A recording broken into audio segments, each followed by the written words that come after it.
chaise. Oh, tout de suite. Donne-moi une chaise.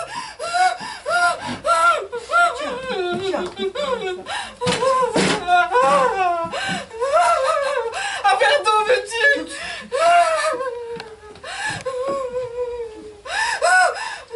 Tiens, tiens. Ah, merci. Aide-moi à dégrafer mon boa.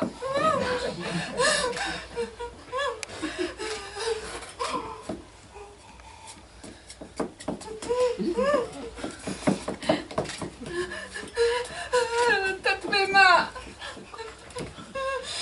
Oh, mais tu as une fièvre.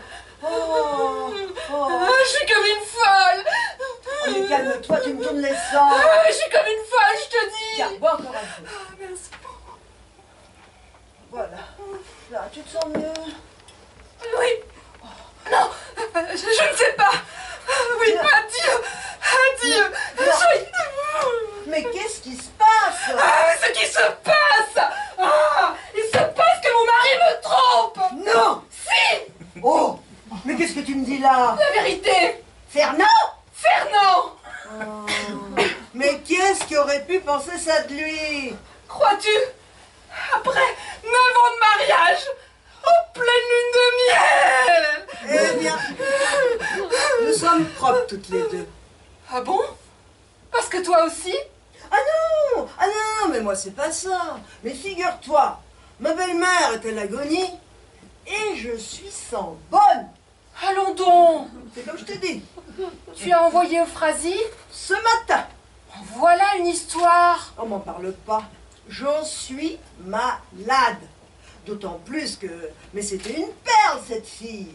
C'est vrai? Une perle. Un diamant. Mais elle avait toutes les perfections. Mais... voleuse. Qu'est-ce que je te disais? Quand c'est pas ça, c'est autre chose. Tu te souviens, Adèle, ma femme de chambre? Ah, mais parfaitement. Une grande bringue, avec une tête de brochet. Précisément. Eh bien, est-ce que je ne l'ai pas pincée en train de se débarbouiller avec mon éponge de toilette? oh, pas possible.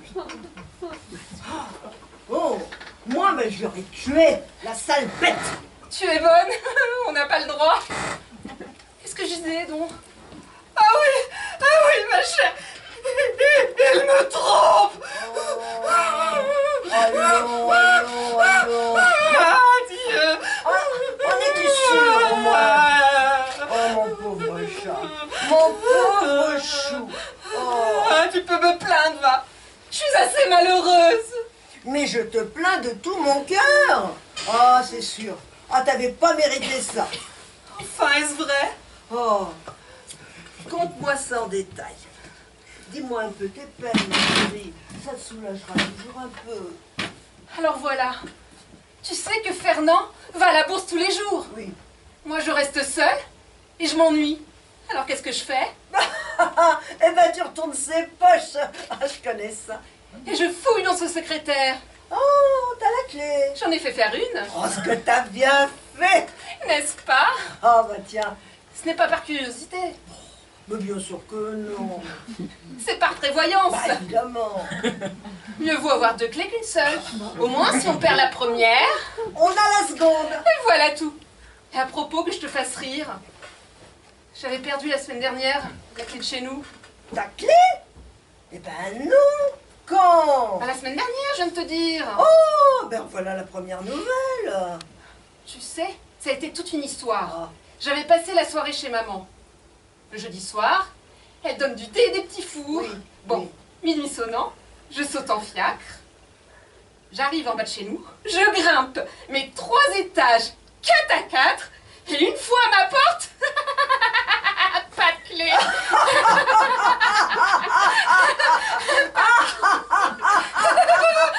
Pas de clé. Pas l'ombre. Oh, bah alors ça c'est drôle alors. C'est ton mari. Au cercle.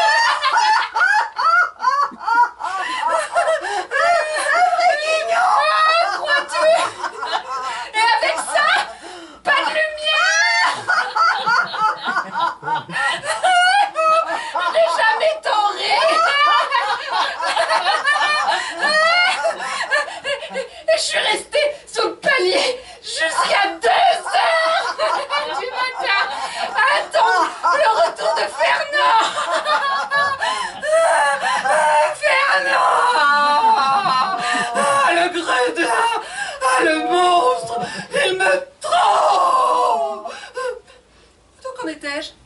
moi je retournais.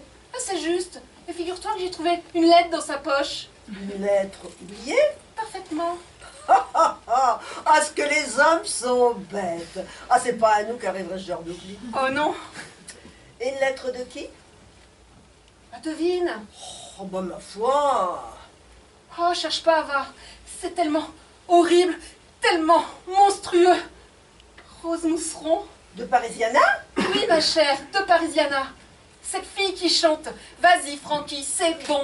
Vas-y, Francky. Non, c'est pas l'air. Ah si? Mais non, tu te trompes. T'es sûr? Mais oui. Écoute. Youpi, dansons la carioca, c'est bien, faisez tous comme moi. Ah, tu as raison. Je confondais avec l'Almé de la rue du Et ben Caire. voilà. Recommence un petit peu pour voir. Youpi, dansons la carioca, c'est bien, faisez tous comme moi. Voilà, tu y es. Ah, ça doit pas être bien malin d'avoir du succès au café-concert. Oh, parle-le. Et alors? Quoi alors? Bah, pour m'en finir avec ton histoire. Quelle histoire? Bah, l'histoire de la lettre. Quelle lettre? Bah, la lettre de Rose Mousseron. La lettre de Rose Mousseron? Bah oui. Ah oui, ma chère. Une lettre immonde, remplie de saleté. Une véritable dégoûtation. Tu l'as sur toi, mon cœur. Non. Oh, bah, tant pis. Ah, les misérables, ah, les infâmes. Voilà à qui nous sacrifions tout. Nos illusions, nos jeunesses et notre pudeur. Jamais, tu entends bien, jamais je ne pardonnerai ça à Fernand. Ah, je vais finir par avoir une attaque de nerfs. Ah, mais je t'en prie, Gabriel, hein, pas d'attaque, hein. Puisque je te dis que je suis sans bonne. Donne-moi un peu de vodka. Tout à l'heure. Tu sais pas ce que tu vas faire, mon petit chat? Si, je vais me suicider. Ah non, mais tu vas rester dîner avec moi. Ça te changera toujours un peu le cours des idées. À dîner? Mais je peux pas. Ah bon? Bah pourquoi donc? Bah, je suis invitée chez les Brossarbourg. Ah, Il paraît que ce sera charmant. On y dansera. ah, Et à propos, tu connais le pas de 4, Caroline? bah oui, évidemment. Tu veux bien me mimier avec ta pauvre affligée? Oh, bah certainement. Apprends-le-moi, Adi. Apprends-le-moi. Youpi, dansons la carioca, c'est bien, faisez tous comme moi. Youpi, dansons la carioca, tant pis s'il faut dire aux autres danses au revoir.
Encore 30 lignes sensationnelles, dont une vingtaine d'alinéas, une décoction de points suspensifs et une coupure à effet pour finir. Si avec cela le lecteur ne se déclare pas satisfait, il pourra s'aller coucher. Quel métier! Cependant, bien que l'antique horloge de Saint-Séverin eût depuis longtemps, dans le silence de la nuit, sonné les 3 coups de 3 heures. Les 3 coups de 3 heures. Oh, quel métier. Le vieillard continuait sa lente allée et venue un manteau de couleur foncée l'enveloppait des pieds à la tête et des larmes échappées de ses yeux roulaient sur sa barbe de neige. En voilà du mystère. Tu fais donc de la fausse monnaie? Tchoup tchoup. Du tout. J'avais verrouillé la porte, étant pressé par ma copie et craignant qu'on ne me dérange. Entre. Ferme vite la porte, que l'inspiration ne se sauve pas. Tchoup tchoup. Tu as toujours quelque chose d'agréable à me servir. On n'a pas idée si on est de l'importance au point de s'enfermer sous clé comme une bijouterie de luxe. Tu te prends au sérieux, ma parole? Tu es bête. En tout cas, je n'ai pas le ridicule de me confondre avec Lord Byron et Tuck. Ne sois donc pas méchante par système, Valentine. Où es-tu allé pêcher que je me confonde avec Lord Byron? Je t'explique que mon travail... Ton travail? Ah, tu es malvenu à me le jeter au nez. Si tu crois que je fais pour mon plaisir, tu te trompes. Et si tu crois le faire pour le plaisir des autres, mais tu te trompes encore bien davantage. Quel singulier agrément peux-tu prendre à ne me dire que des choses blessantes ou ayant l'intention de l'être? Bah, nous verrons bien de nous deux qui rira le dernier. Patience, mon petit loup, patience. Quoi? Patience, te dis-je, l'heure est proche. C'est tout ce que tu me rappelles? Un d'un. Mais c'est prodigieux! Tu as le don de divination! N'est-ce pas? Voilà comment nous sommes dans le feuilleton à 3 sous la ligne. Mais peut-être ferions-nous bien de ne pas pousser plus avant dans le domaine du marivaudage et d'aborder les choses sérieuses. Tu vas me parler? C'est probable! À moins que je sois venu exprès pour jouir de ta compagnie et boire comme une manne bienfaisante les paroles tombées de tes lèvres. Je n'oserais l'espérer. Et alors, tu désires? Mais de l'argent? Tu n'en as donc plus? Belle question! Non, je n'en ai plus! Nous sommes le 1er octobre. C'est ma foi vrai.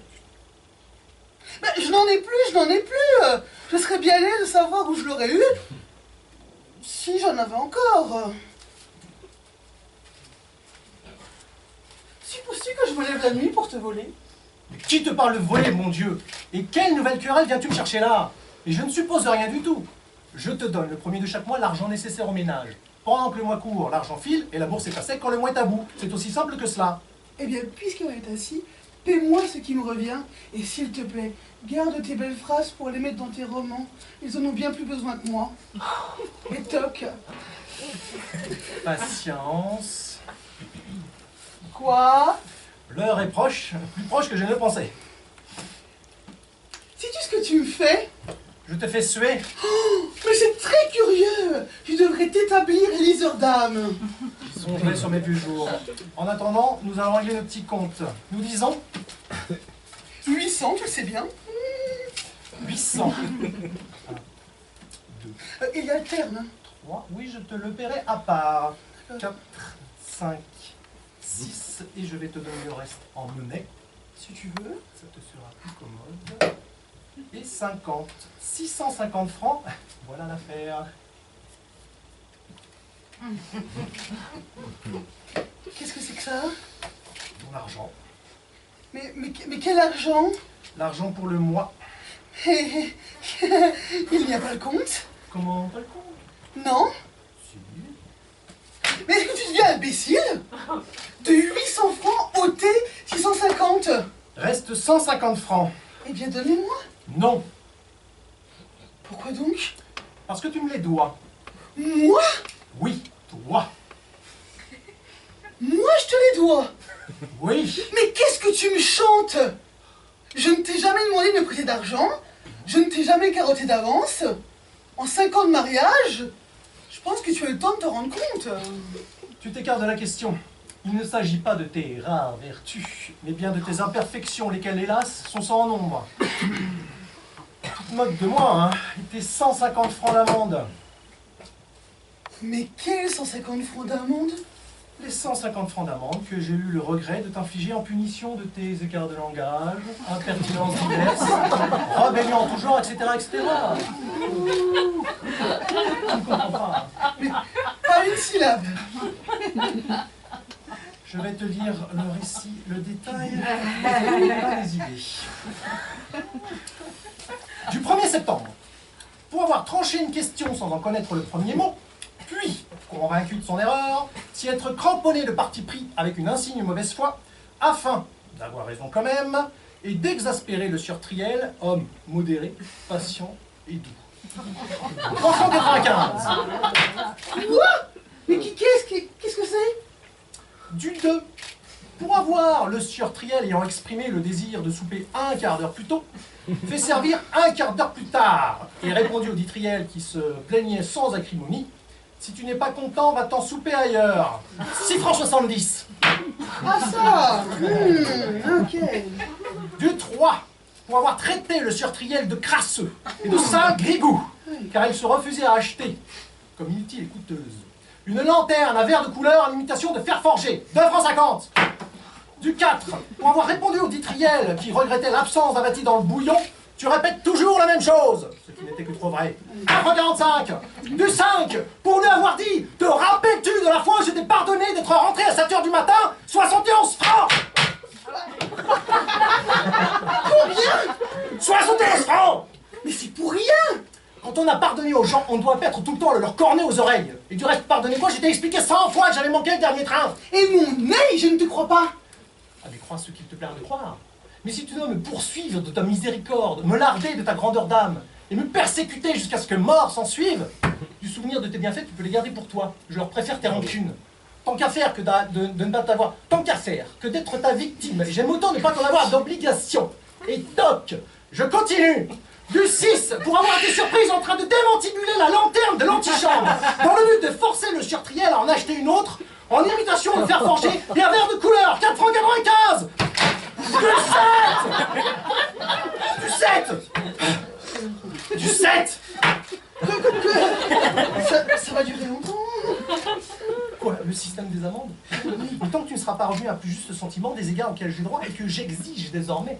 Des égards? Oui. Mais c'est à mourir de rire! Mais bien entendu, voilà 5 ans que je m'ingénie à excuser ton injustice et que je me crée des devoirs tout exprès pour avoir le souci de les remplir. Aujourd'hui, je pousse la prétention jusqu'à penser que peut-être, un jour, une fois par hasard, tu as pu t'en apercevoir et en avoir été touché. C'est donc moi qui suis dans mon tort, et bien ma fille, j'y suis, j'y reste. J'en ai par-dessus les épaules et tu commences à m'embêter. Nous ne sommes pas dans une écurie, hein. Je n'ai pas l'habitude qu'on me parle sur ce ton. Tu n'auras que la peine de l'apprendre. C'est ce qu'on va voir. C'est tout vu. Mon cher Triel! Tu vas entrer dans les explications? Entrons, ça nous promènera.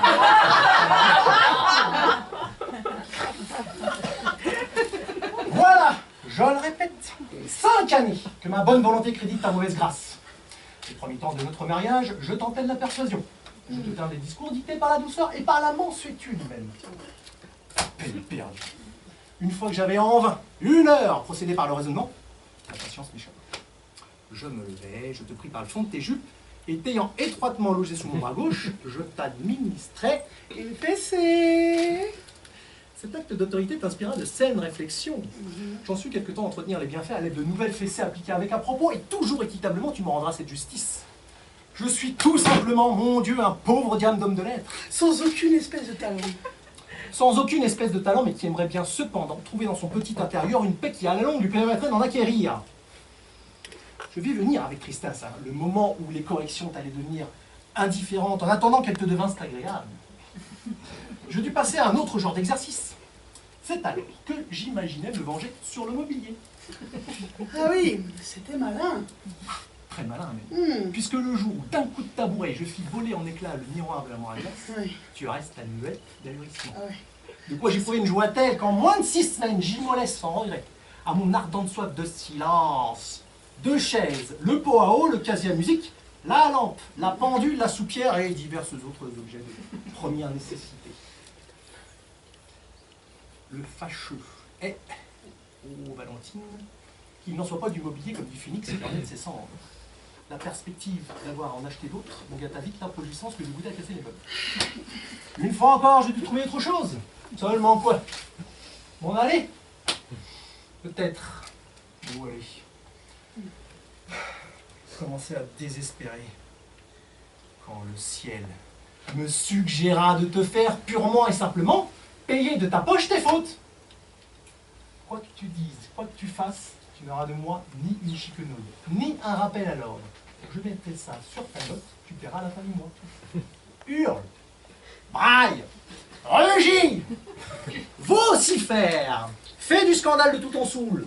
Trouve tant que tu auras le repos des voisins. Tu n'as à t'occuper de rien, tu verras à la fin du mois. Plus de querelle, j'en ai assez. Plus de pugilat, j'en suis là. Je dis, je ne te retiens plus, tu peux t'en retourner à tes occupations. Quand tu auras assez causé, tu le diras. J'ai assez causé. Oh, c'est heureux. 1150 francs, pardon. Pas un sou. Tu es des fixes. Oui. Mais la maison est lourde. Je le sais, Il y a des charges. je le dis. Avec 650 francs, je ne pourrais pas y faire face. Tu leur tourneras le dos. C'est ton dernier mot. Oui, le dernier. Eh bien, donne-moi mes 150 francs, sinon je me jette par la fenêtre. Par la fenêtre? Oui, par la fenêtre.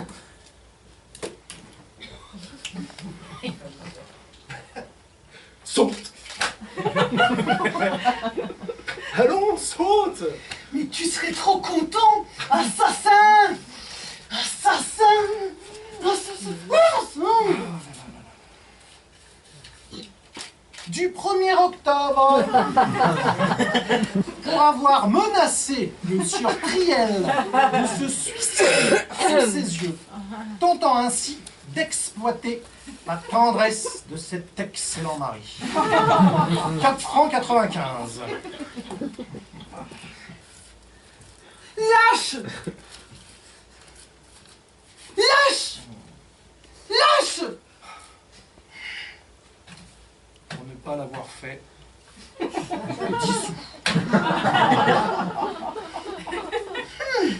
Je sais où tu veux en venir, hein? Je sais ce que tu cherches. Tu soupires après mon trépas. trépas 75 centimes pour s'être servi au cours de la conversation de locution empruntée au lexique de Wikipédia.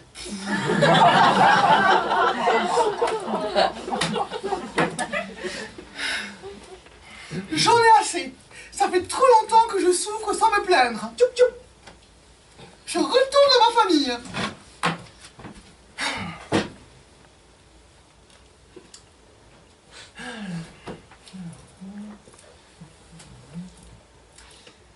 Mais le vieillard, tout à sa pensée, semblait ne pas s'en être aperçu.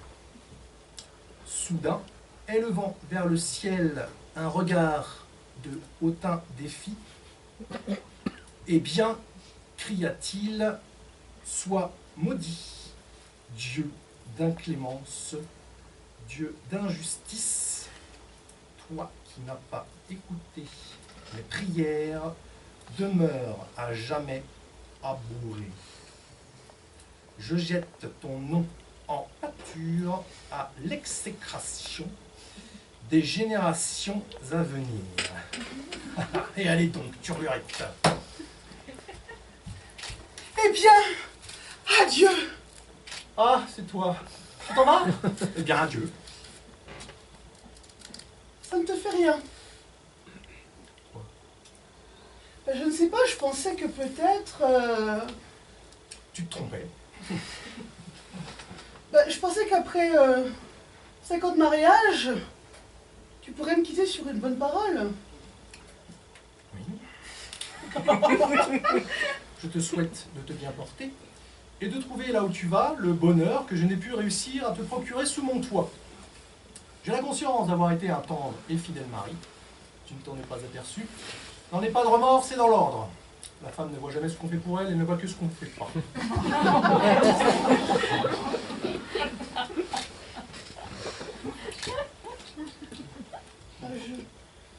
Je sais, tu n'as vraiment rien à me dire. Rien du tout. Eh bien, adieu. Eh bien, adieu.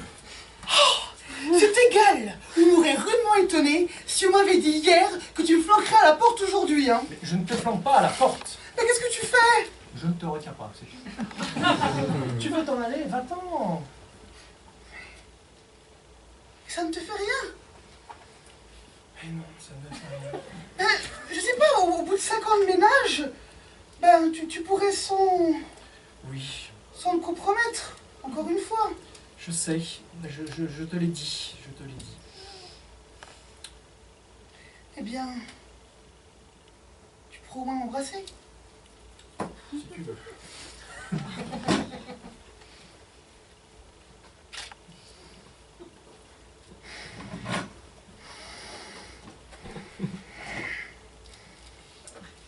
Eh bien, adieu. Eh bien, adieu.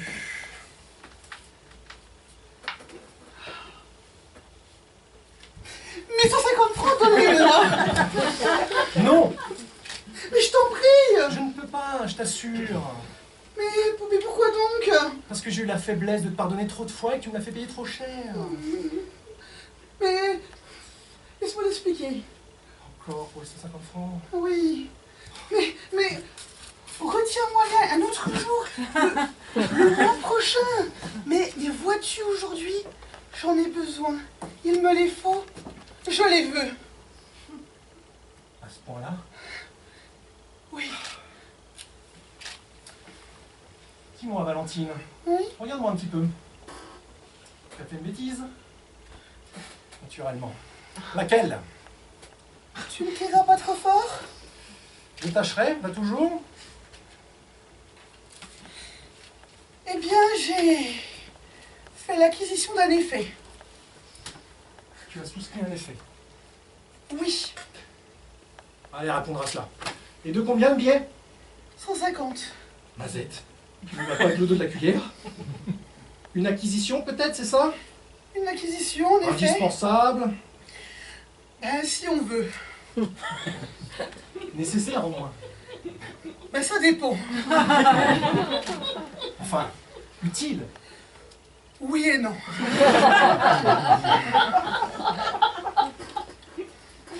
Une lanterne à verre de couleur.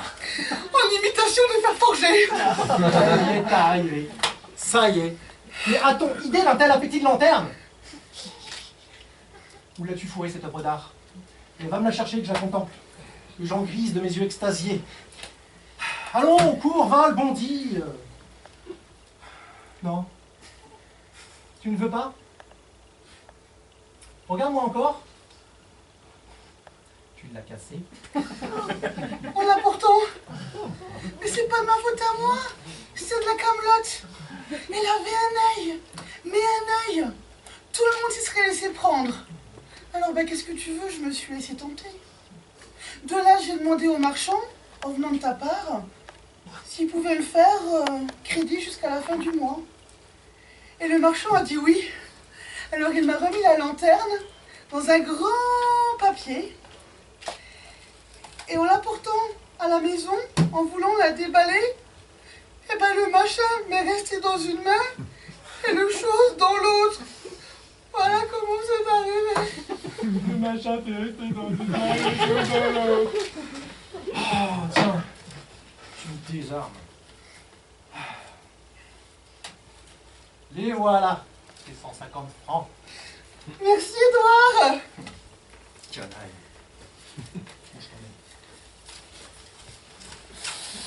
Et les autres? Quels autres? Ben les autres 50 francs. Ça c'est le comble, il faut encore? Ben, dame, c'est que juste. Allons, file, que je ne te revoie plus, que je n'entende plus parler de toi. Mais alors tu... Quand la banque passera, je verrai ce que je peux faire.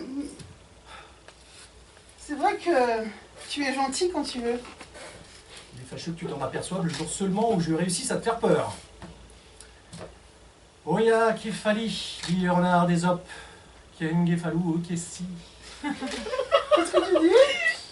Rien, c'est du grec. Comme tu es gentil. Merci. Misère. 317, 318, 319, 320. Le compte y est. La suite au prochain numéro.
bien t'épater.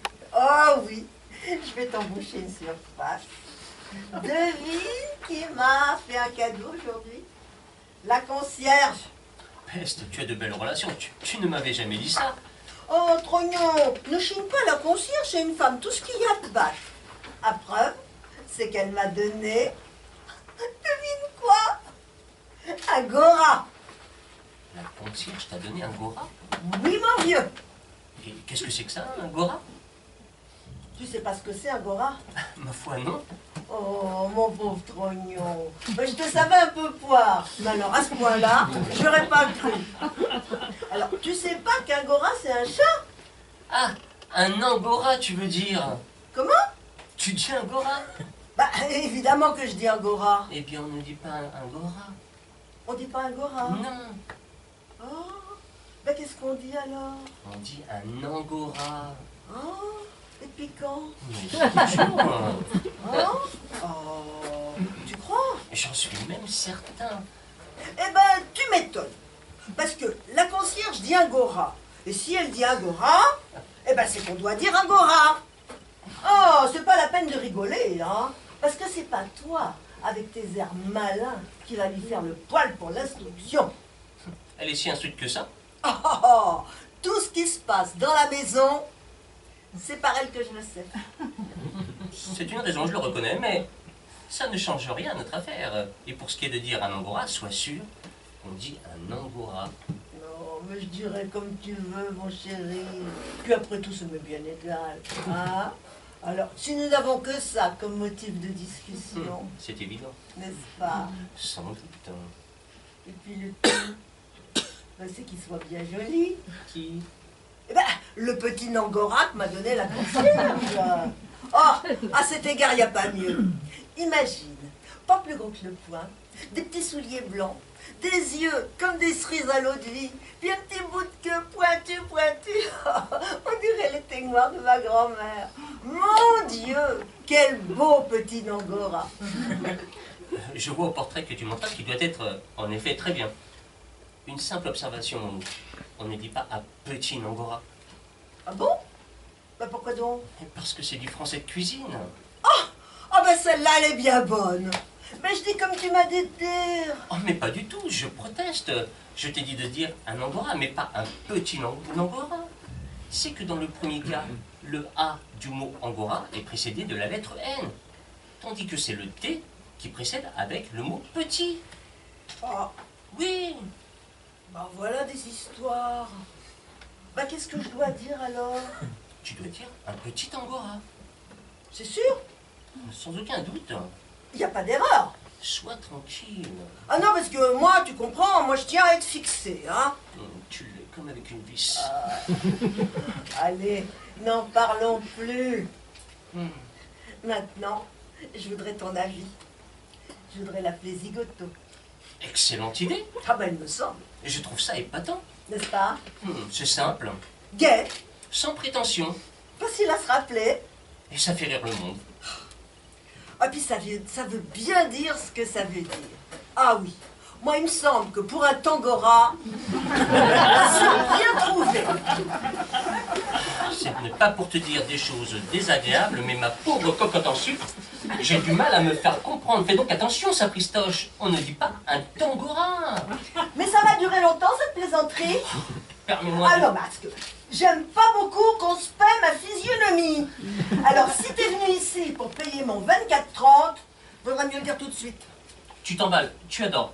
Je dis, on dit un Angora, un petit Angora ou un gros Angora. Il n'y a pas de quoi fouetter un chien. Et tu ne vas pas te fâcher pour une question de liaison. Liaison? Mais une liaison comme la nôtre vaut bien des ménages. Et puis dis donc, si ça te suffit pas, eh ben épouse-moi. C'est moi qui t'en empêche. Mal appris. Grossier personnage. Moi? Bon, d'ailleurs, je n'ai que ce que je mérite. Tout ça, c'est bien de ma faute. Si au lieu de me conduire gentiment, je m'étais payé ton 24,30 comme les 9 dixièmes des grenouilles que t'as gratifié de tes faveurs, eh ben tu serais pas en train de te payer le mien aujourd'hui. C'est toujours le même raisonnement. Je ne te crains pas, je t'enquiquine. Quelle dégoûtation! Bon Dieu! Heureusement, il est encore temps. Hein? Qu'est-ce que tu dis? Mais il est encore temps de quoi? Je me comprends. C'est le principal. Vois-tu, c'est toujours imprudent de vouloir jouer au plus fin avec une femme. Des plus malins que toi y ont trouvé leur maître. Parfaitement. À bon entendeur. Mais je t'en flanquerai, moi, du Zangora.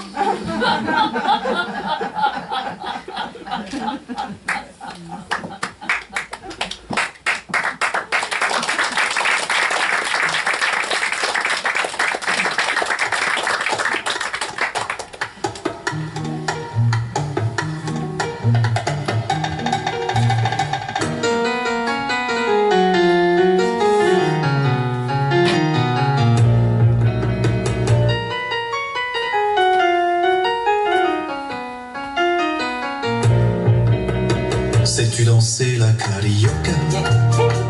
Ce n'est pas un foxtrot ou une polka. Ce n'est vraiment pas très compliqué. Pour la comprendre, suis bien mes pas. Ce n'est pas un tango ou un cha-cha.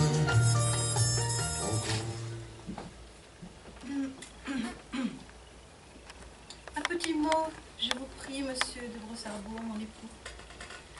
Il faut que je vous entretienne d'un petit incident d'une nature tout à fait spéciale, sur lequel je me fusse tue si les événements eussent mieux répondu à ce que j'avais espéré d'eux, mais il n'en a pas été ainsi. Alors, il me faut tout vous dire. Préparez-vous à quelque chose d'énorme.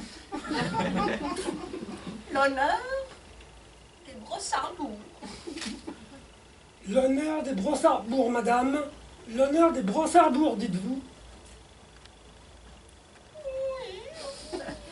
L'honneur des Brossarbourg. Monsieur de Brossarbourg est tout à jamais dans le ciel. Dans l'honneur des... Qu'entendre le nom de votre complice, madame. Ah, je veux son nom et son sang. Ah, tête Dieu, le nom de cet homme à l'instant même. Ah, ben je l'ignore.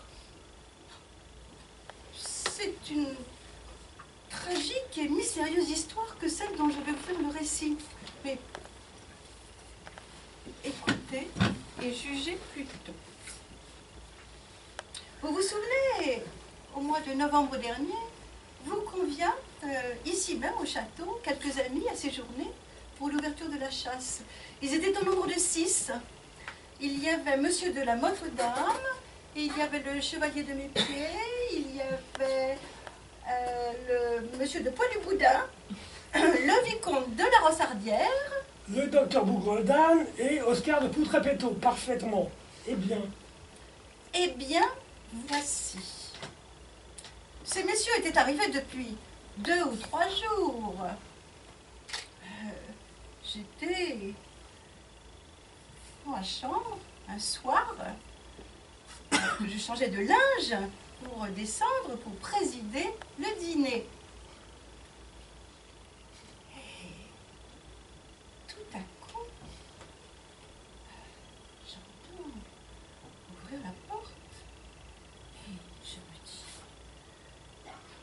non, ce n'est pas possible.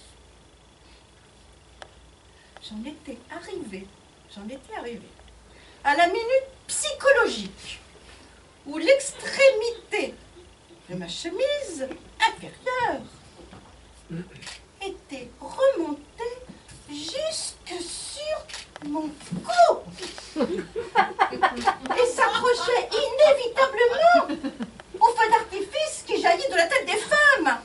Oh! Par regard pour le faubourg, je vous demande de jeter un voile. je vous en prie. Eh bien voilà. Donc soudain, comme je luttais pour débarrasser ma tête de ce frêle tissu qui l'emprisonnait, j'entendis derrière moi une voix qui se mit à crier « Tonnerre de Dieu, la belle femme !» Oh! Je jetai un cri.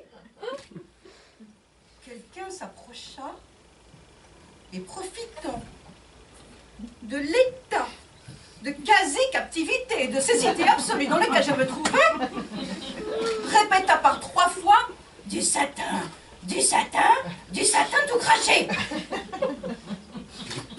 tout en passant les paumes de ses mains jusqu'à la naissance de... Oh! Pardonnez-moi, permettez-moi de jeter un deuxième voile.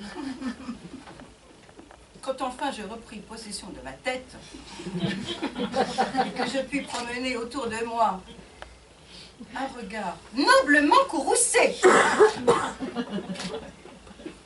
l'insulteur avait disparu et laissant une trace indélébile au blason des Brossards. Comment tu n'avais pas reconnu à la voix? Ah, mais pardon! Aux intonations un peu canailles, j'avais cru reconnaître en effet la voix de Monsieur de Poutrepetto. Je décidai de tirer la chose au clair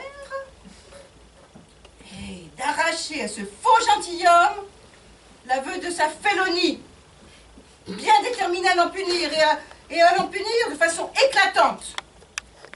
Usant des armes que la nature nous a données, le charme, la séduction, la coquetterie, je l'attirais en un rendez-vous qui devait être un guet-apens. Il céda. Une nuit, alors que tout dormait, je lui ouvris ma porte et puis ma couche. Comment? Comment? Oh, mais rassurez-vous! Il y avait un poignard couché sur le traversin. Et les hurlements de plaisir que parut m'arracher l'étreinte de M. de Poutrepetto n'étaient que feinte comédie. Quand il me parut mûr pour l'aveu, gorgé de volupté insensée, prêt à exhaler son âme dans l'ivresse du spasme suprême, je me penchai vers lui et je lui dis confesse-toi, petit cochon, tu peux tout avouer pour l'heure. Était-ce bien toi? Était-ce bien toi qui étais dans ma chambre l'autre soir pendant que je changeais de linge? Pendant ce temps, je continuais à taquiner le planche du poignard. Mais il répondit, je comprends pas. Avec un tel air de sincérité et une figure tout à fait ahurie ou idiote que je ne doutais plus que je me fusse abusée. Ouf! Mes soupçons se reportèrent alors sur M. de Poilou-Boudin, dont le regard libidineux m'avait toujours paru sujet à caution. Point décontenancé par ce premier échec et obstiné à venger l'honneur des Brossards, je me remis en frais de coquetterie, de grâce captieuse. Les hommes sont bêtes. Au piège même où était tombé M. de Poutrepetto, M. Poilou-Boudin se laissa prendre.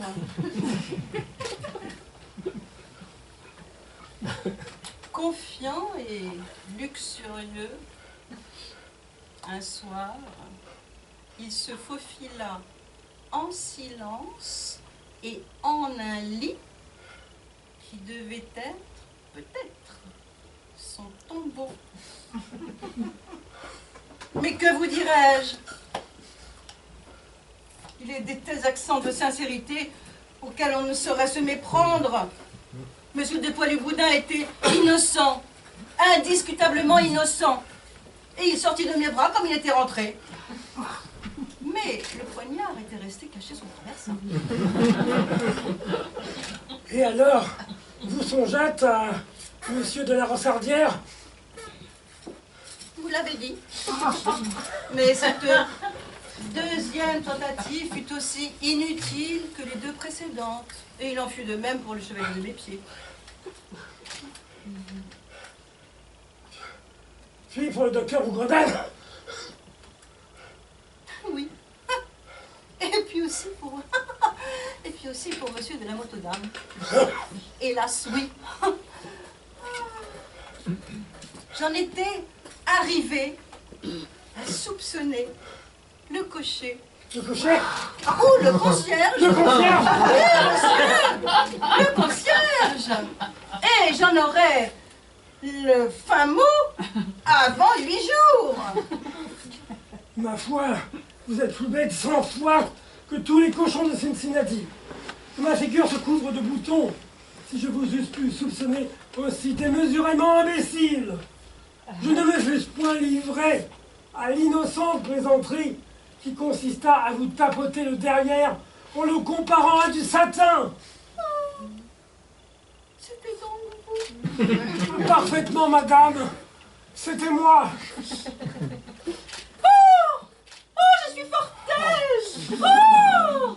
Oh, merci, merci! Car voyez-vous, à la crainte que ce fût le cocher ou le concierge, se mêlait, vague, indicible, la crainte que ce ne fût notre nègre!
Un verre d'eau veux-tu? Tout de suite. Oh, mon pauvre chat, mon pauvre chat. Mais pour Dieu, mais qu'est-ce qui t'est arrivé? Tiens. Merci. Aide-moi à dégrafer mon bois. Oui.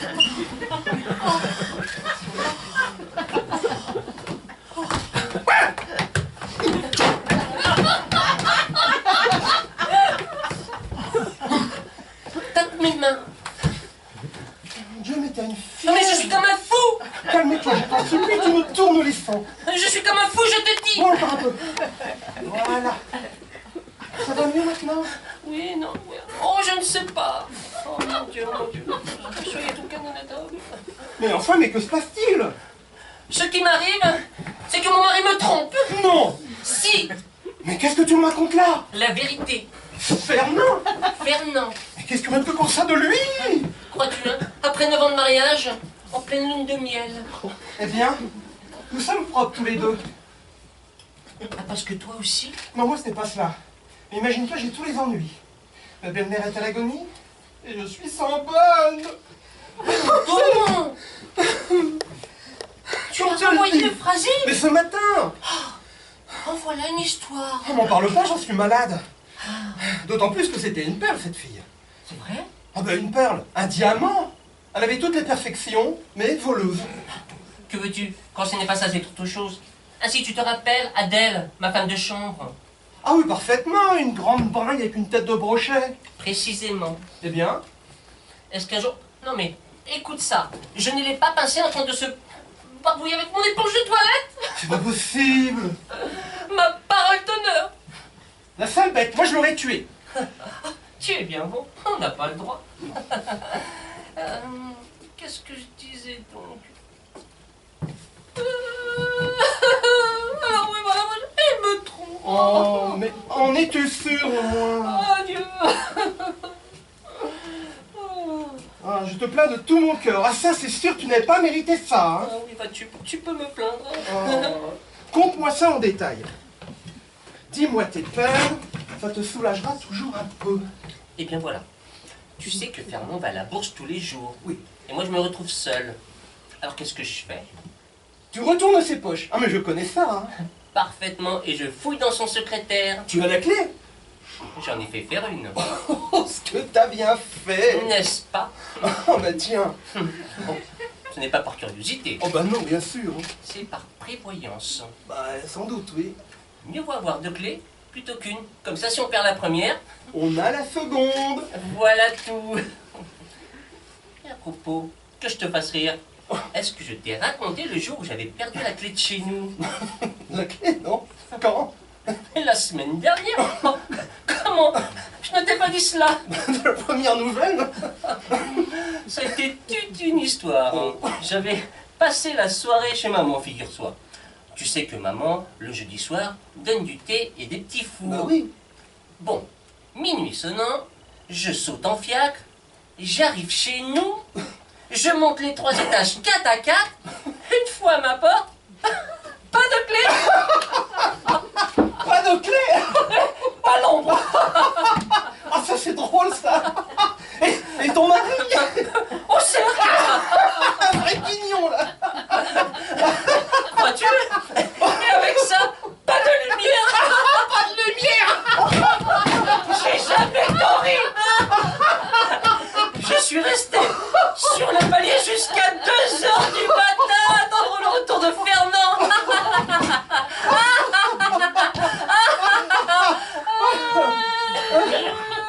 Oh, allez, allez, allez, allez, allez. Allez, allez,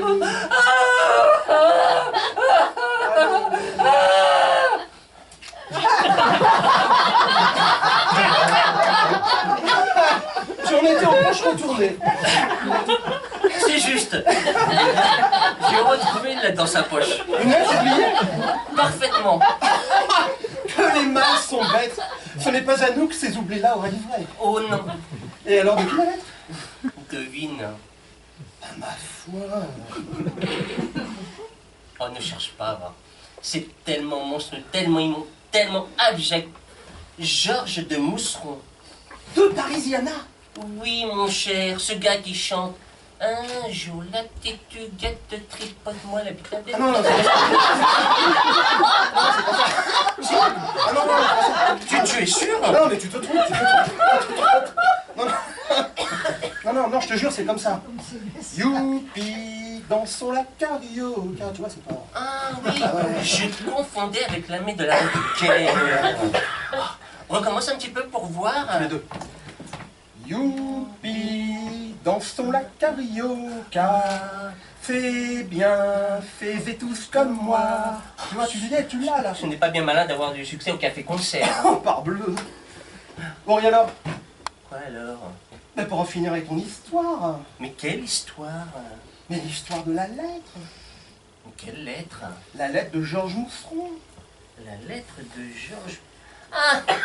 Une lettre immonde, pleine de saleté, d'horreur, une véritable dégoûtation. Tu l'as sur toi? Non. Ah, tant pis. Ah, les misérables, les lâches, les insables. Voilà qui nous sacrifions toute notre jeunesse, nos pudeurs. Jamais, tu entends bien, jamais je ne pardonne ça à Fernand. Oh, qu'est-ce que je souffre. Pour sûr, je vais faire une attaque de nerfs. Ah non, pas d'attaque, pas d'attaque. Puisque je te dis, je suis sans bonne. Donne-moi un verre de Marie Brizard. Tout à l'heure, tout à l'heure. Tu sais pas ce que tu vas faire, mon petit chat? Si, je vais me suicider. Mais non! Tu vas dîner avec moi, ça va te changer un peu le cours des idées. Oh, mais à dîner, mais je ne peux pas. Mais pourquoi? Nous dînons chez les Brossards-Bourg. Oh, il paraît que ça sera charmant. Et à propos, est-ce que tu connais le pas de 4? Oui, Tu veux bien te mimer avec ton pauvre affligé? certainement. Apprends-le-moi, dis. J'emboîte. Que sais-tu danser la carioca? C'est pas un foxtrot ou une polka. C'est vraiment pas très compliqué pour la comprendre. Je suis bien, mais pas.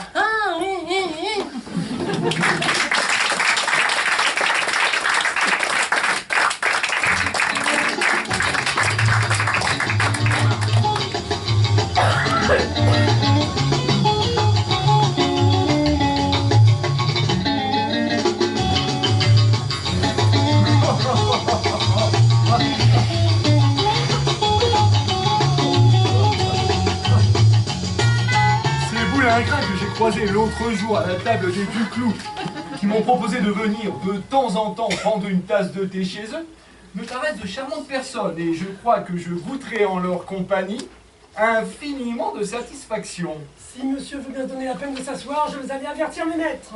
Je vous remercie. Ah! Monsieur? Comment vous appelez-vous, mon mignon? Je m'appelle Félicie. Et vous? Oh, ce n'est pas par indiscrétion, c'est pour savoir qui je dois annoncer. Non mais, trop juste. Des rillettes. Des rillettes! Des rillettes. Ma foi, je connais pire que ça. Ainsi, dans mon village, à Saint-Casimir-près-Amboise, nous avions un voisin qui s'appelait Pied de Vache. Oui, eh bien, allez donc informer de ma visite monsieur et madame Boulingrin. J'y vais. Ah, un moment, je vous prie. Monsieur? Approchez que je vous parle. Vous êtes un joli garçon, vous. Vous êtes aussi une fine mouche. De mon côté, j'ose prétendre ne pas être un imbécile. Pardon, je pensais à autre chose. Il y a longtemps que vous travaillez ici? Bientôt 2 ans.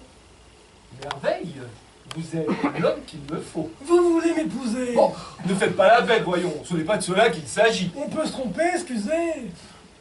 Félicie, écoutez-moi bien. Et surtout, répondez-moi franchement. Si vous me mentez, mon petit doigt me le dira. En revanche, si vous êtes sincère, je vous donnerai 40 sous. C'est trop. Ça ne fait rien, je vous les donnerai tout de même. En ce cas-là, allez-y, questionnez.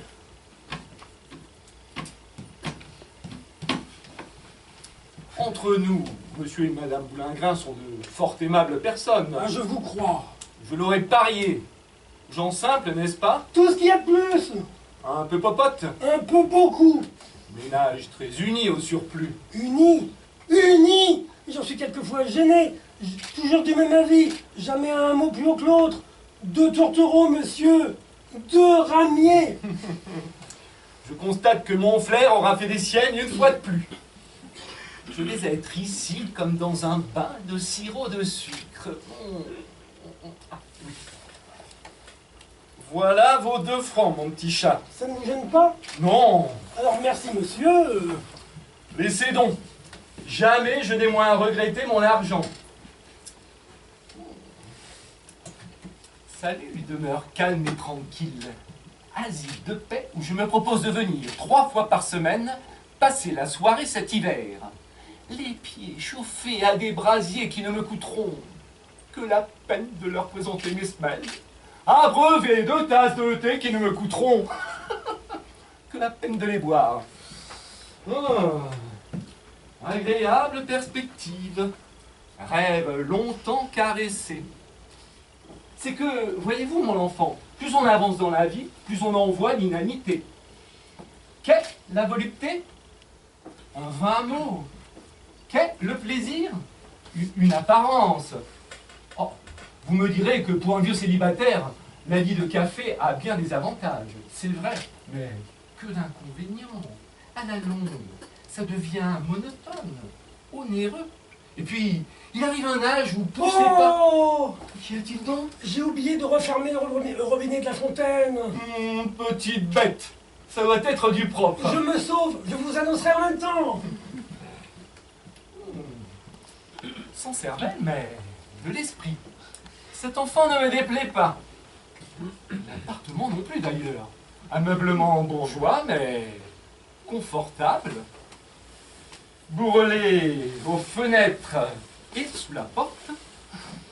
La cheminée qui ronfle comme un sonneur et tire comme un maître d'armes. Et voyez donc ce ressort. Des rillettes, mon petit lapin, je crois que tu as trouvé tes invalides. Et tu vas être ici, je te le répète, ni plus ni moins que dans un bain de sirop de sucre. Je te fais bien mes compliments. Oh, du bruit. Ce sont probablement Monsieur et Madame Boulingrin. Ah, Madame et Monsieur Boulingrin, je suis bien votre serviteur. Et bonjour, Monsieur Derriette. C'est fort aimable à vous d'être venu nous Vous tombez à propos. Comme Marie en carême. J'en suis bien aise.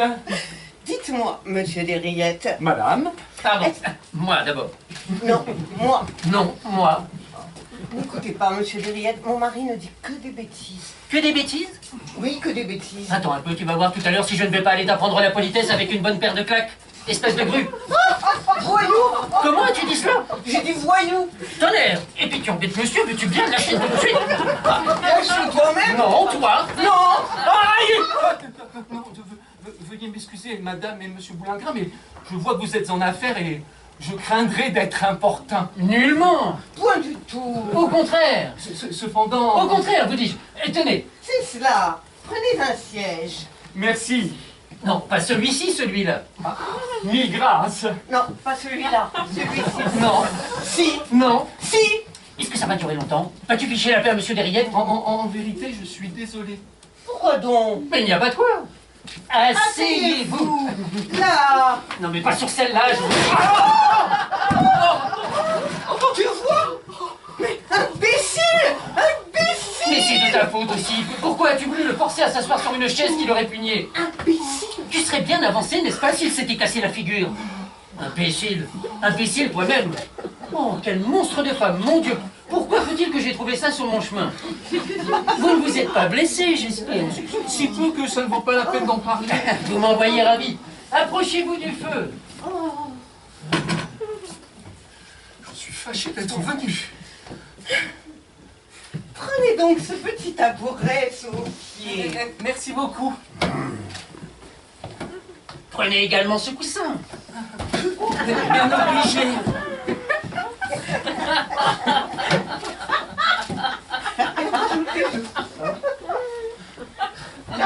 En vérité... C'est autre encore. Non. Oh, vous serez beaucoup mieux avec celui-ci. Tu assommes Monsieur Derriette. Oh, c'est toi qui ouvrage. Allons, tais-toi. Je me tairai si je veux. Si tu veux. Oui. Tais-toi. Précisément.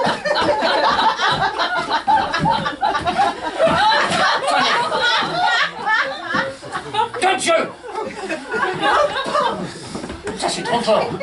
Coquine! Coquille. Oh! Quelle existence!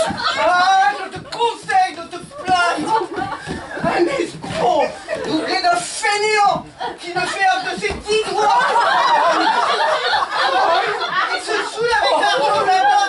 Toutes les économies de mon vieux père. Oh, ton père! 10 ans de travaux forcés pour mon écriture de commerce! Oh. Ah, bah au moins lui, on ne l'a pas fourré.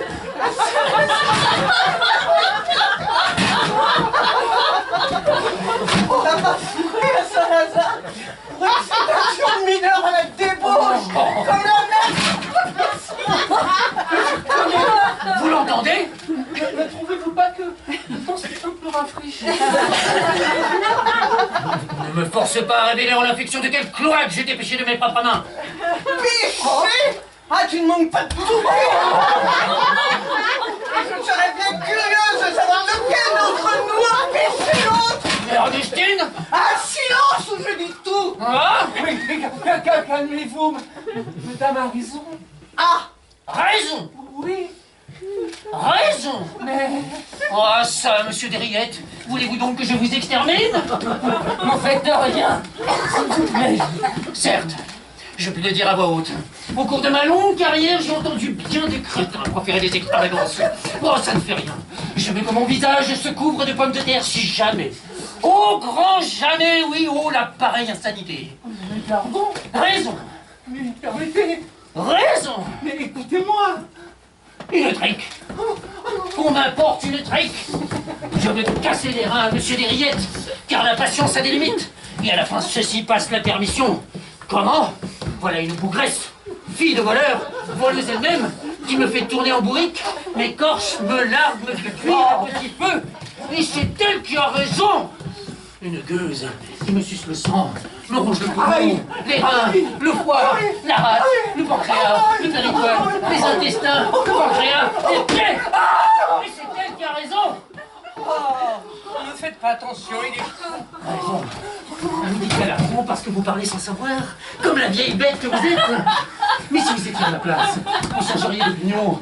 Oui, oh, je voudrais bien vous y voir.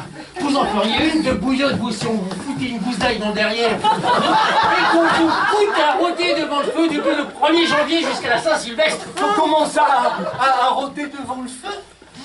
À rôtir. Oh, je ne sais plus ce que je dis. Ah, il est fou allié. Fou allié. Gueuse, scélérate, plaie de ma vie. Non, mais monsieur, mais jusqu'à mon manger ou elle fout de l'amour au reste histoire de me ficher la colique. Ah, quel toupet! C'est lui qui met des bouchons dans le vin afin de le rendre imbuvable! Afin de le rendre imbuvable, il met des bouchons dans le vin! Je mens? Ah, c'est bien simple! Mais qu'est-ce que c'est que ces gens-là? Mais qu'est-ce que c'est que ces gens-là? Fuyons avec célérité! C'est ça, Phil, je ne te revois plus. Monsieur Derriette.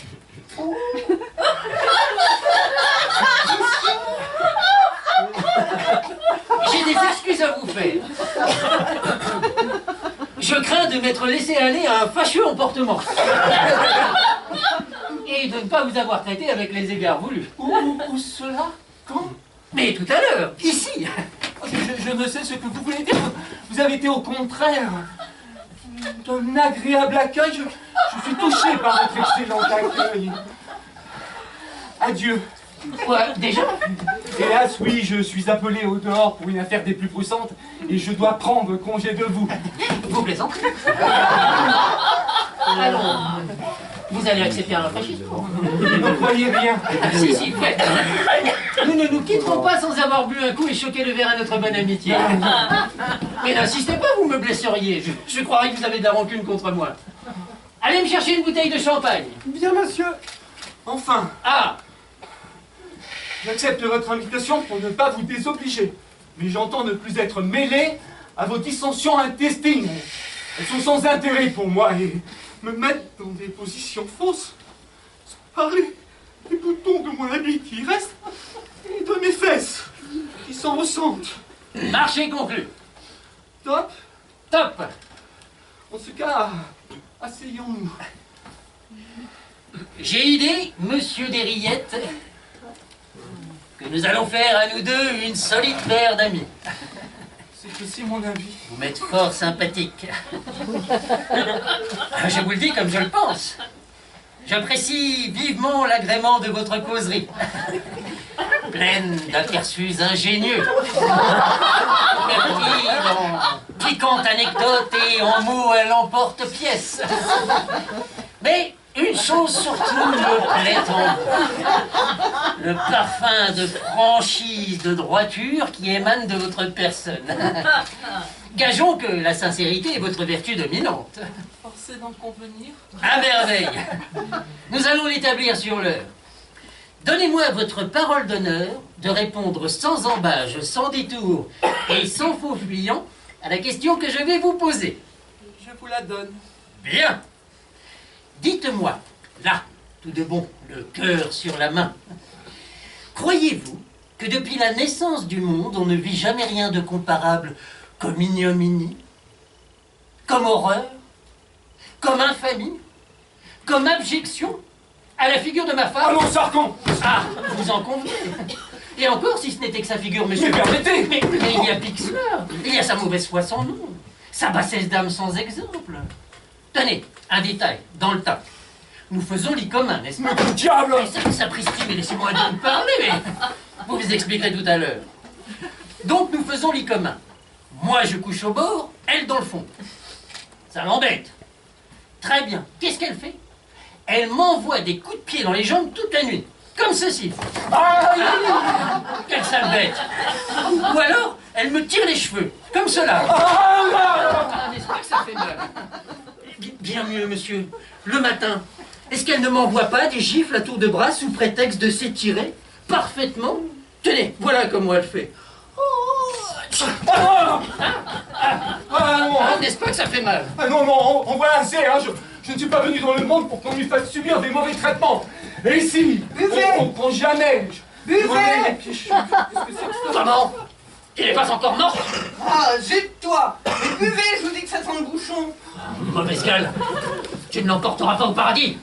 Ah, au revoir! Bon débarras! Quel monde! À la fin, allez-vous boire, vous? En vérité, j'aime autant pas. Ce n'est pas sale, c'est mon verre. Je ne dis pas le contraire, mais je suis forcé de me retirer. Comme ça, tout de suite. À l'instant même, où est-ce que j'ai mis mon chapeau? Madame! Écoutez. Pardon. Écoutez, monsieur Desrillettes. Voulez-vous nous rendre un service? Bien volontiers. Ah, bien. Ah. Enlevez-moi. Je dis, enlevez-moi. Mais ça, par exemple, mais c'est le bouquet, vous voulez que je vous enlève? Oh, je vous en prie. Mais je ne peux pas. Pourquoi donc? Bah, j'ai un vieux collage et ça me ferait avoir des histoires. Vous refusez? Bah, eh bien, malgré moi, mais enfin, soyez raisonnable. Vous refusez? Mais puisque je vous dis... Eh bien, je vous préviens d'une chose, c'est que vous allez être la cause de grands malheurs. Moi? Vous? Oh, puis inutile de faire les grands bras. Avant, vous entendez, avant qu'il ne soit l'âge d'un petit cochon, il y aura à cette place un cadavre. Ah, puisse le sang qui aura coulé par votre faute ne pas retomber sur votre tête. C'est à devenir fou, mais qu'est-ce que je vous ai fait? Mais ça tient au Dieu à la fin. C'est qu'il n'en faut pas trop tirer sur la ficelle, ou alors tout casse à la fin, tant pis. Voilà 10 ans que j'y mets de la bonne volonté, mais ça ne peut pas durer toute la vie. Vous comprenez que j'en ai assez? Peut-être, mais ça m'est égal. Ah, parbleu. C'est tout naturel. Qu'est-ce que ça peut vous faire à vous? Ce n'est pas vous qui tenez la queue de la poêle et qui payez les pots cassés. Alors, vous tranchez la question avec le désintéressement d'un bon gros diable de pourceau confit dans son égoïsme. Trop commode.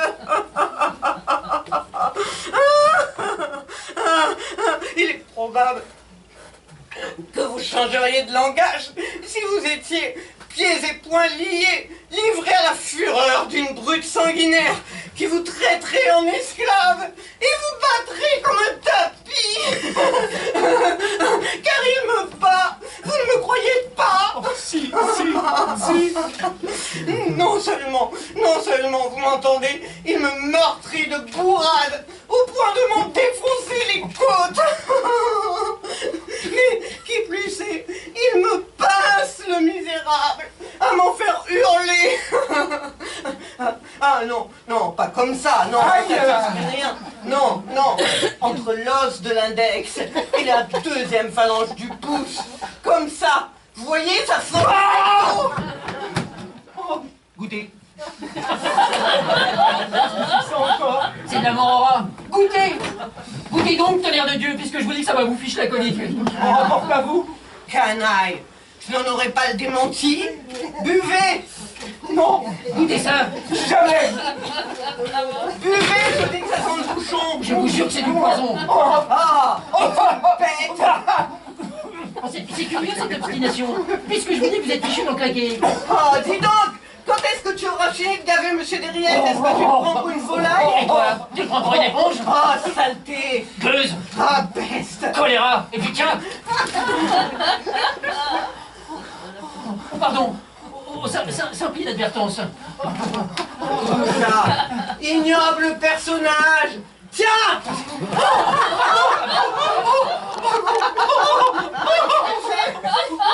Ah, c'est bien sans l'avoir fait exprès. Ah, mais là-dessus, nous allons en finir. Ah, c'est toi qui l'auras voulu. Ah, tu vas mourir maintenant. Lâchez-moi, pas de blague! Ne vous bougez pas, bonsoir! Ah, ôtez-vous, monsieur Derriette, ôtez-vous de là, je tire! Restez, monsieur Derriette, je suis un homme perdu, je la connais, elle est capable de tout! Oh, protégez-moi, monsieur Derriette, c'est à ma vie qu'elle en a! Ah, comme ça! Au secours! Ah, vous ne voulez pas vous retirer? Bah, tant pis pour vous si vous y laissez votre peau! Ah, il faut que ça finisse! Il faut que ça finisse! La mesure est comble! Et je vous en supplie, monsieur Boulingrin, par pitié, madame Boulingrin, je ne peux pas mourir maintenant. Oh, mais quelle sale raison que j'ai eu faire à cette soirée. Ah, j'ai une idée! Dis-moi donc maintenant! Ah, tu voulais m'assassiner, hein? Eh ben, tiens! Et puis, feu!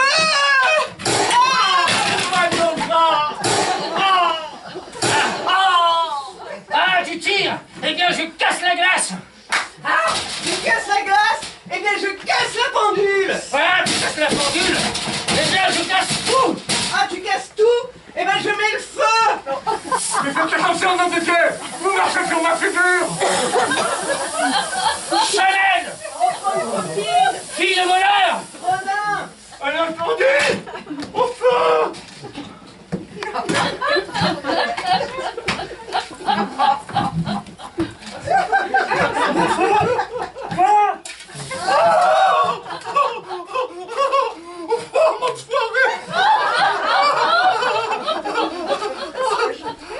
Mais ne partez pas, monsieur Derriette! Vous allez bien boire un verre de champagne!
Qui veut la place? Commençons par déménager. Ce seau, cette pendule et cette armoire à glace. Sur nos nuques, Et sur nos dos. Chargeons, messieurs. Chargeons les lourds fardeaux. Une petite minute, s'il vous plaît, messieurs les déménageurs. Je dois vider les lieux aujourd'hui, mais il importe qu'au préalable, je paie à monsieur Saumâtre, propriétaire de cette maison, le montant du trimestre échu. N'ayant pas les fonds nécessaires, j'ai écrit à monsieur Saumâtre de venir s'entendre avec moi, touchant son règlement de compte. Nul doute que nous nous entendions. Mais voici la charmante Hortense. Ah, quel spectacle, quelle est belle à voir. Quelle aimable pudeur, quel feu en sa prunelle. Quel feu en sa prunelle, quelle aimable pudeur. Quelle est belle à voir. Ciel, quel spectacle. Sur nos nuques et, Et sur nos dos, chargeons, chargeons, messieurs, chargeons les lourds fardeaux. Est-ce que monsieur Saumâtre est venu? Mais je l'attends d'une minute à l'autre, car il est midi tout à l'heure, il ne peut tarder maintenant. Monsieur, me voici. C'est ce monsieur Saumâtre en personne.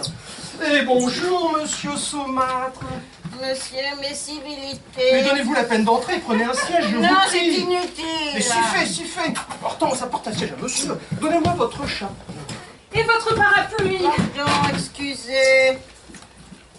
Voulez-vous vous rafraîchir? Non, merci. Un verre de bière? Non, je vous remercie. Tu es là comme un soliveau. Va donc chercher une canette. Mais je cours. Non, n'en faites rien. D'abord, je ne bois jamais pendant les repas.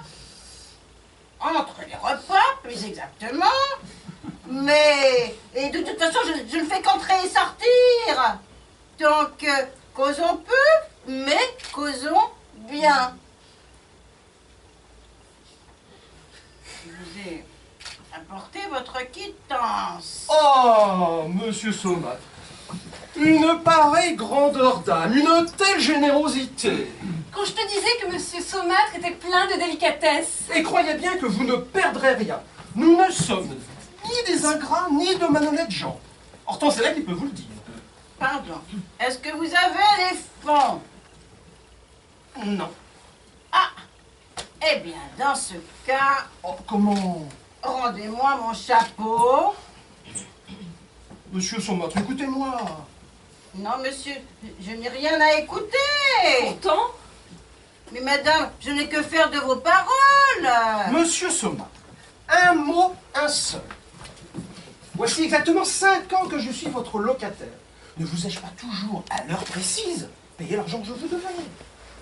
Mais il ne s'agit pas de l'argent que vous avez pu me devoir, mais de l'argent que vous me devez. Bah, mon Dieu, je le sais. Mais il ne s'agit pas de l'argent que vous me donnâtes autrefois, mais de l'argent que vous me devez me donner aujourd'hui. Et monsieur, je ne puis vous le donner, je ne l'ai pas.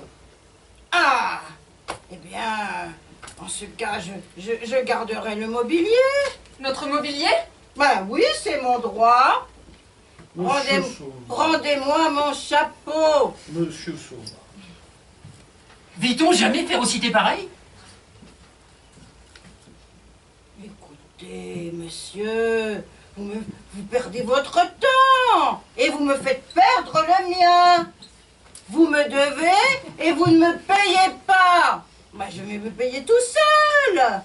Voilà, c'est mon droit, la loi m'y autorise et je ne vous ferai pas de cadeau. Parce que, de toute façon, même si j'en avais envie, mais je n'en ai pas le moyen. Enfin, et mon locataire ne va pas attendre que vous lui cédiez sa place. Rendez-moi mon chapeau et mon parapluie. Encore vit-on jamais férocité pareille? Monsieur Saumâtre, en lui porte un corps de rocher. Quoi? Rien ne saurait le toucher? Mais prêtons à la suite une oreille attentive. Sur nos nuques et sur nos dos, chargeons, messieurs, chargeons les lourds fardeaux. J'imagine, monsieur Saumâtre, que vous n'avez pas bien compris. Nous ne vous demandons pas un cadeau, nous vous demandons un délai. 48 heures, pas une de plus. Nous aurons de l'argent après-demain. Ma famille va m'en envoyer. Voici d'ailleurs la lettre qui l'atteste. Non, Oh, allons, monsieur Saumâtre, allons. non. Ne vous faites pas plus méchant que vous ne l'êtes. Je vous jure que vous serez payé. Jusqu'au dernier sou. Causons chiffres. Je vous dois 250 francs. Ah, ben je ne le sais que trop. Or, j'ai ici pour 5000 francs, au moins, de meubles. Laissez-moi enlever une moitié et garder l'autre en garantie. Mais vous faites des illusions sur l'état de propriétaire. L'état de locataire sans argent est plus enviable, sans doute. Il suffit, monsieur, vos impertinences ne me convaincront pas. Je ne suis pas impertinent. Je constate simplement que dans toute cette affaire, vous faites preuve d'une étrange mauvaise volonté. J'ai été échaudé trop souvent. Encore une fois. Encore une fois, rendez-moi mon chapeau et vous, madame, mon parapluie. Conspuez, ô nos cœurs, cet homme opiniâtre. Contenez vos élans justement indignés. Et vous, nos yeux, de larmes baignés. Flétrissez le cruel Saumâtre. Sur nos nuques et sur nos dos, chargeons, messieurs, chargeons les lourds fardeaux. Je vous demande pardon, mes enfants, mais je suis dans l'obligation de renoncer à vos services. Je suis dans l'obligation de renoncer à vos services.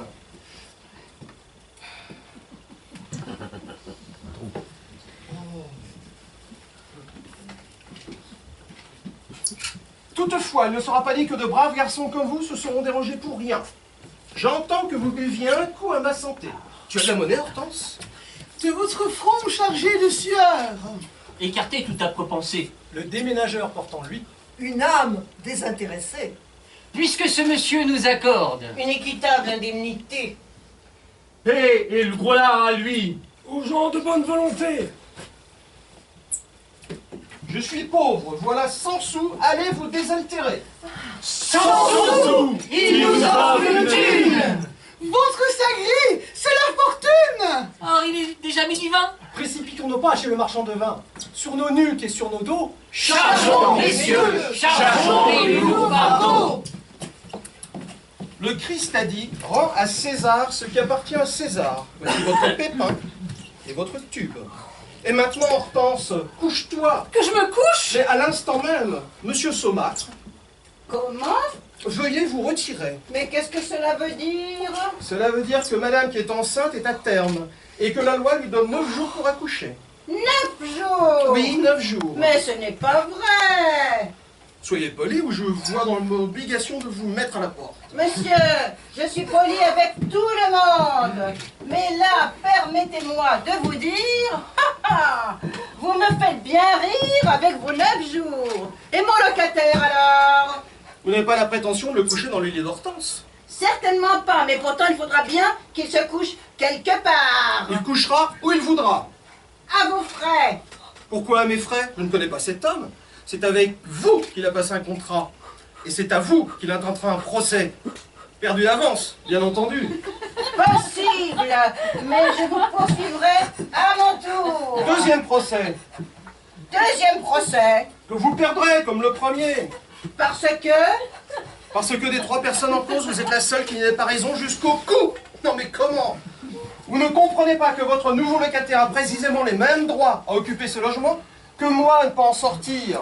Lui, en vertu de la loi commune qui régit les contrats entre particuliers, moi, en vertu de la loi d'exception que crée le cas de force majeure.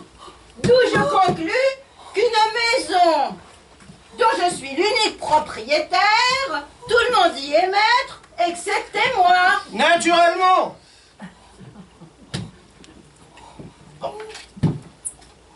Écoute, il est inutile d'élever la voix. Discutons et tombons d'accord. Hein? Après tout, nous ne sommes pas des bêtes féroces, ni vous ni moi. Alors voyons. Vous me laisseriez, dites-vous? Je vous laisserai peau de balle. Comment? Et balai de crin, j'emporterai jusqu'au verre des lampes. Mais tout à l'heure. Tout à l'heure n'est pas à présent, il fallait accepter lorsque je vous ai offert. Oh, bah j'ai changé d'avis. Moi aussi. Oh, écoutez, soit. Je ne veux pas de discussion avec un bon locataire. Alors, vous me signeriez des billets payables à 48 heures, hein? Je vous signerai peau de zébi. Alors celle-là est trop forte. Pourquoi me l'avez-vous offert, puisque vous saviez très bien que vous reprendriez votre parole? Pourquoi avez-vous refusé puisque vous deviez revenir sur votre décision? Mais permettez? Mais permettez vous-même. J'étais il y a un instant un pauvre diable au désespoir de ne pouvoir payer ses dettes et qui en appelait humblement au bon vouloir de son semblable. La loi me menaçait donc de ses foudres. À cette heure, passé à d'autres exercices, je vous expulse d'une maison qui a cessé d'être la mienne. J'ai donc la loi avec moi. Car c'est aussi simple que cela. Il suffit que 9 fois sur 10, un honnête homme de se conduire comme un malfaiteur pour être immédiatement dans la légalité. Eh bien, j'y suis, j'y reste. Mais contraint à y être, vous trouverez bon que j'y demeure. Bon, sur ce, mon cher propriétaire, faites-moi le plaisir de filer, que j'ai cherché la sage-femme. Et toi, Hortense, au lit, couche-toi. Hortense! Ne vous couchez pas! Et fichez-moi le camp! Vous, elle, votre loque bronze de barbédienne, votre buffet, votre baromètre! Fichez-moi le camp des guerpissés, je ne veux plus entendre parler de vous! Pardon? Et les 100 sous que nous avons laissés aux déménageurs? Ah, vous voulez que je vous les rende peut-être? Vous les rendrez pas? Non! Allez, Hortense, au lit. Ah, bon, c'est bon! Allez, les voilà! Et qu'est-ce que vous voulez encore? Ma montre? Mon parapluie? Ah! 1000 remerciements, cher monsieur. Respectueux du bien d'autrui, je vous laisserai l'une et l'autre. J'ajoute que vous ne perdrez rien. Je vous dois 250 francs. Je vous les paierai à 1 centime près. Par raconte, 20 sous par semaine, sur lesquels vous pouvez compter comme s'ils étaient déjà les caisses d'épargne. C'est l'affaire de quelques années, mais que sont quelques années comparées à l'éternité? Or, voici les déménageurs qui viennent chercher leur panier et qui arrivent fort à propos pour terminer la comédie. Tout est bien qui finit bien. Nous sommes d'accord, monsieur et moi. Et vous pouvez enfin, messieurs, sur vos nuques et sur vos dos, charger les lourds fardeaux. Bénissons l'heureuse journée qui voit triompher la vertu. Et toi, monstre avide et têtu, fuis vers une autre destinée. Sur nos nuques et sur nos dos, Chargeons, messieurs, chargeons les lourds fardeaux. Chargeons, messieurs, chargeons les lourds fardeaux.